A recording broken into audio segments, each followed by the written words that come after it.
What's up, guys? Welcome back to the Strong Family Money Podcast. My name is Andres. Welcome back.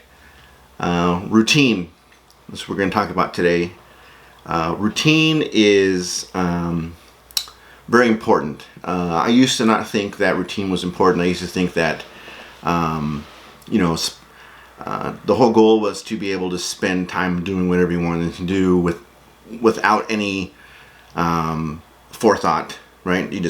I want to do this now, I'm going to do this. I want to stop doing that, I'm not going to do that anymore. But I found out that most successful people, that's not the case. It's pretty far from the truth. Pretty much every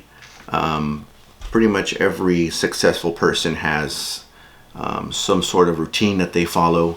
Morning routine or weekly routine or work time routine. And keeps you on track and it keeps you focused. And that's the only way that you reach your goals, is if you're focused on what you're doing and you do it consistently. And routine and scheduling is pretty much the only way that you can do that. Myself included. Prior to changing my way of thinking. I used to think that you go to work. Your routine is you go to work and you get home and you do whatever you want.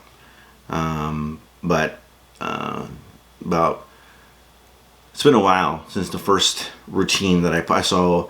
I'm really big into lifting weights. It'll be about 12 years ago.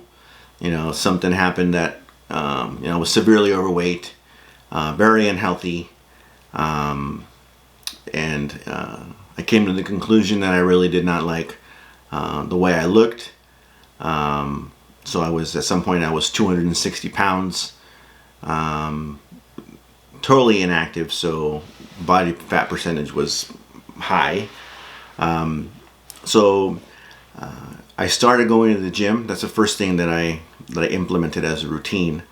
And that's something that I enjoy doing. It's easy to do something routinely if you enjoy it, and I've gotten it. So right now it's really off kilter because of whatever's going on with the pandemic and lockdown, depending on when you're hearing this video.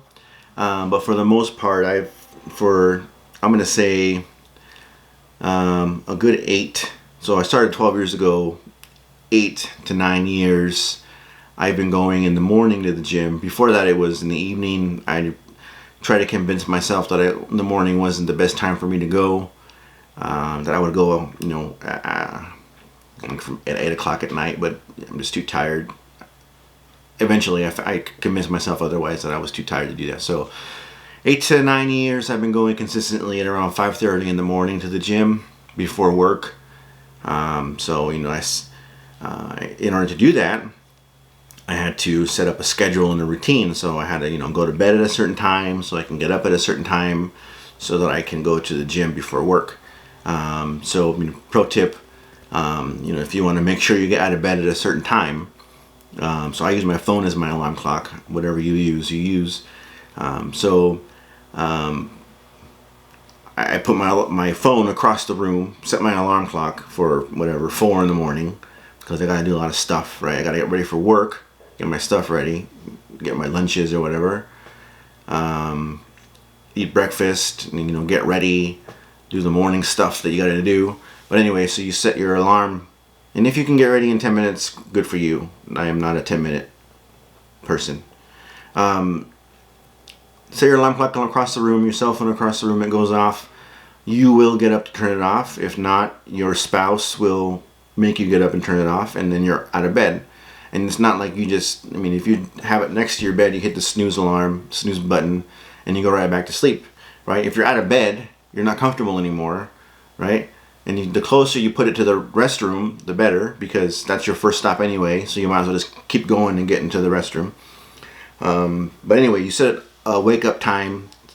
So depending on when you want to wake up, you set your alarm for however many hours you want to sleep. You go backwards, and that's your bedtime. A little bit more if you got to get ready, right? You want to have some sort of bedtime routine, right? At this time, I'm not going to look at any more TV. I'm not going to pick up my phone anymore. I'm going to maybe read a book in some reading light, not some, room light, right? There are special reading lights that you can use, right? You want to start, have a tea.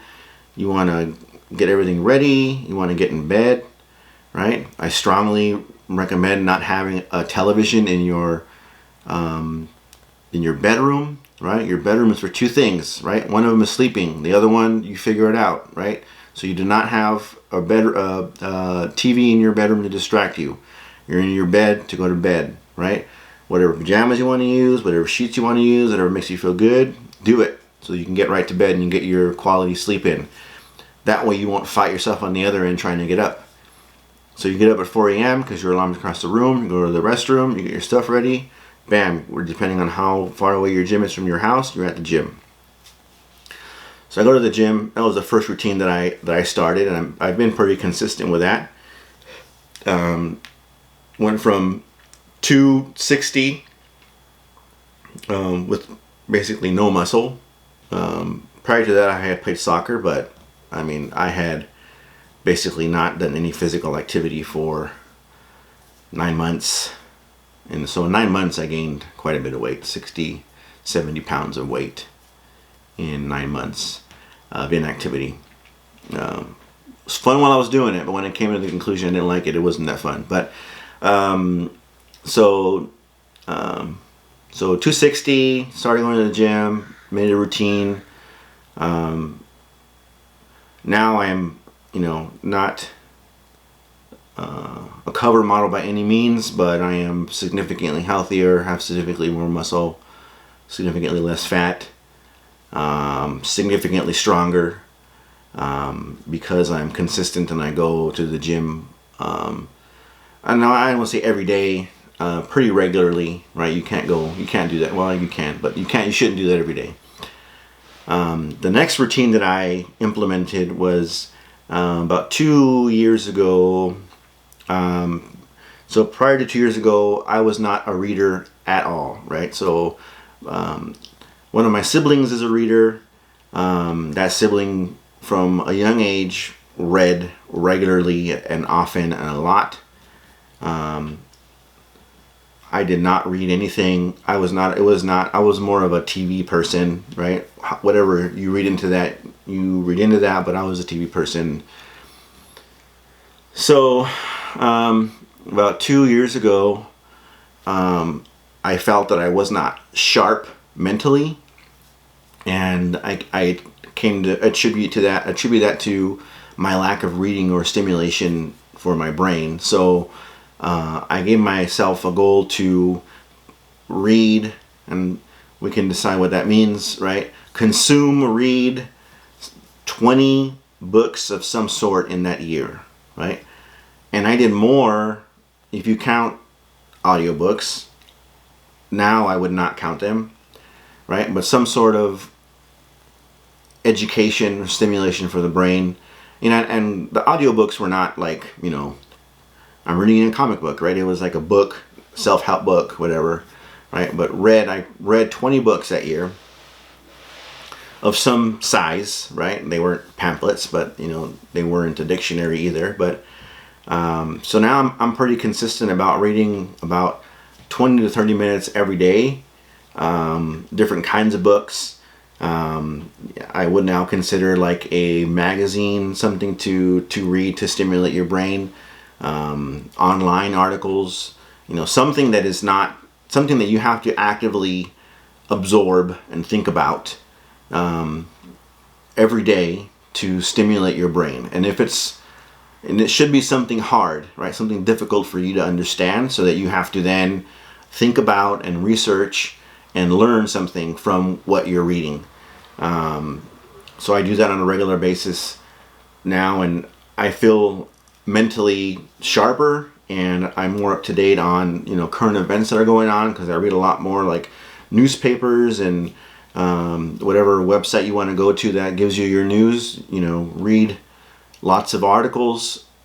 I consume content from various sources of different mindsets, because you should be a well-rounded person. You shouldn't get all your content or your education or your reading from one place, because you're not making yourself a better person. You're making yourself more of a person that you already are, right? So on the spectrum of who you are, you should get content from people who are less like you, and people who are more like you want to be, and then people who are just like you, and all in between. You should get content from everywhere. So I did that on a regular basis and been pretty consistent with that, and it's improved my life and my mental acuity quite a bit. And the third thing that I did as far as routine is, I want to start, a few businesses. And in order to do that, I had to then, and this was something that I would never do previously, I had to schedule my day and my time so that I can have time to work on these things, right? So I have to commute, not a long commute, I have to commute to work, I go to the gym, right? Kids have their activities that I have to attend with them, right? I got to spend time with my wife, I got to spend time with the family as a whole. So I had to write down, and everyone has a calendar on their phone, on their desktop, a paper one, right? You just write, and I have one right here. You just write things down, right? I'm going to get up, and yes, it should be from every minute of the day, right? I'm going to get up at this time. I'm going to go to the gym from this time to this time. Here's my work. I'm going to eat here, right? And you basically, let me just read. This is a schedule that I would use when we're not in the situation that we're in. So weekdays, it's wake up at 4 a.m., get ready. 5:30 to 7, go to the gym. 7:30 to 11:30 work, and then an hour lunch, and then so actually not an hour lunch, but half an hour lunch, and then half an hour of my hour lunch I would do some reading or some studying of some sort. Quitting time, so from after I'm done reading to quitting time at 4:30 is work. 5:30 to 8 is family time, and that includes activities with the kids and with my wife and family and whatever. It's family time. So then 8 p.m. to 10 p.m. or however long after I can do it, right? It's, studies for a real estate exam, learn coding, work on the blog, right? That's what I do. So on the weekends, it's a little different. So I still do the same morning routine until 7 a.m., which is the gym. So then at 7:30, I have a coffee shop by my house. It's totally easier for me to work outside of the house. I have a home office now, which is something new. Hopefully that will help me out so I won't have to go someplace to work, and it's worked out pretty good so far. So I would go to the coffee shop, and I would 7:30 to 9:30, right? I'm doing same thing, coding, real estate, blog, right? And then on the weekends, it's 9:30 to 8 p.m. is family time, right? Somebody has a meet, somebody has a activity. We're going to the zoo. We want to go out to eat. My family and I like to go out. I'm seriously considering doing another vlog on just the places that we go eat, because we as a family would not think twice about traveling an hour and a half, 2 hours to go find some place that's good to eat. At one point we made a list. This is getting upset. Well, at some point we made a list of the places that we can, we like ethnic food. Interpret that how you want, right? We like ethnic food. We like Persian. We like Indian. We like all the Asian countries, right? All of them, right? And we would make a list one time, and we would just say, "Oh, this is in this city. We're gonna take off and go to that place." Kids love it. Wife loves it, right? And we always have a good time when we go. Kids have a great time. They get exposed to different cuisine, right? We like to go to the mom and pop places, right? Where you're the only person not of that country that is eating there. Those are the best places to eat. Anyway, so 9:30 a.m. to 8 p.m. family time. And then again, 8:30, 8 o'clock to whenever at night, 10 o'clock. Work on your side hustle, your new job, learn something new, make yourself better. Sounds boring, right? Sounds like, why would I want to spend all my time working on something like that? I should be binging Netflix. I should be on social media. I should be out at the bar. I should be whatever, hanging out with my friends. I should be at the pool. Yeah, certain days, go ahead and do that. Schedule that in your calendar. This every third week on this day, right? I'm not going to do anything. We're going to hang out at the pool. Great, right? But you also have to schedule time for things that make you better. And the only way you're going to find time to do that is if you really write it down and schedule it and take it seriously.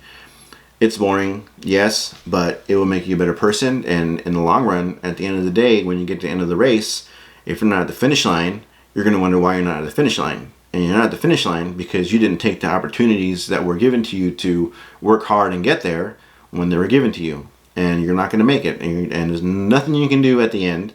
There's nothing you can do at the end to get you across the finish line if you didn't put the work in the beginning. Anyway, that's my rant. Schedule your time. Write it down. There is time out there to make a routine, to do something good for yourself.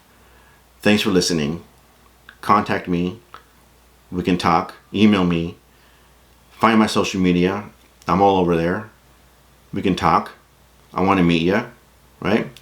Thanks for listening, and I will talk to you guys next time.